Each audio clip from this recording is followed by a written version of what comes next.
Yeah, there we go.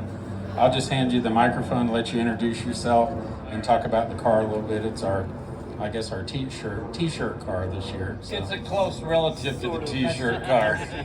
yeah. It's kind of funny. The t-shirts, the winning 24 Hours of Spa car, the Bastos Fina.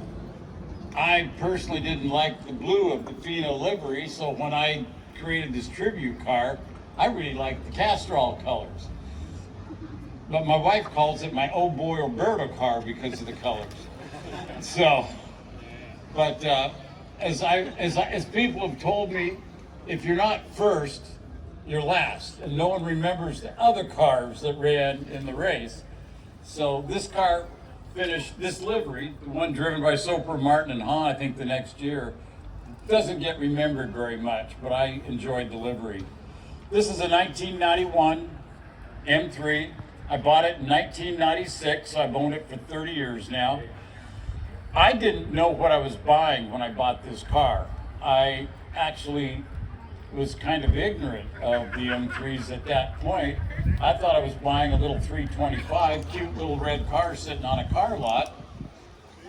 And I asked the salesman, I said, why does it have a little wing on it, and what does the M3 mean? And he goes, I have no clue. Do you want the car or not? I said, yeah, sure, I'll buy it. And that has started a 30-year love-hate relationship because it's an absolutely awesome car to drive. It's also an incredibly expensive car to maintain. I bought it with 87,000 miles. I blew up the first engine at 134,000 miles. It's got the little S14 that they're known for. It cost me $21,000 to replace the engine with a Dynon 2.5 stage 2 engine. So this one puts out about 225 horsepower, I think. And it was quite the lesson in owning an M3 at the time. I was asking the mechanic, why is this costing me so much money? He said, you see that M3 on the back of your car?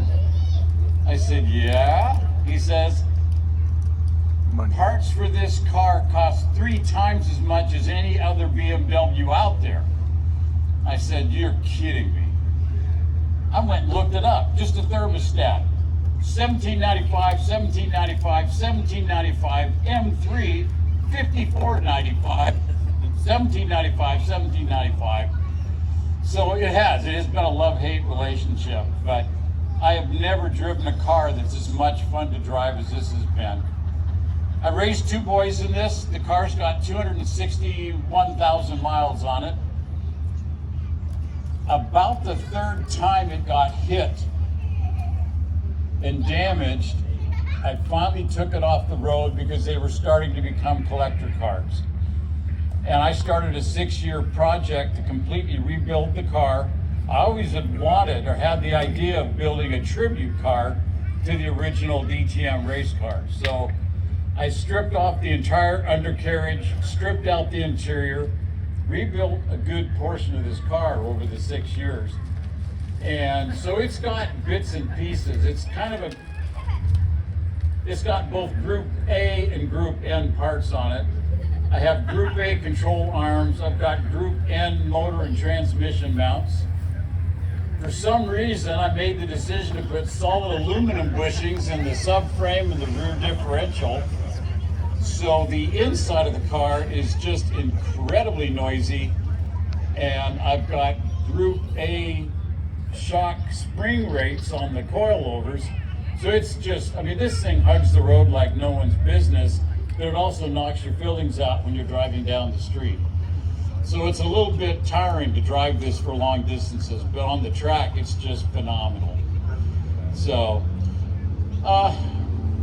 that's about it. When I did this, I had Howeries completely cherry out the body. They did a custom 2-tone paint job.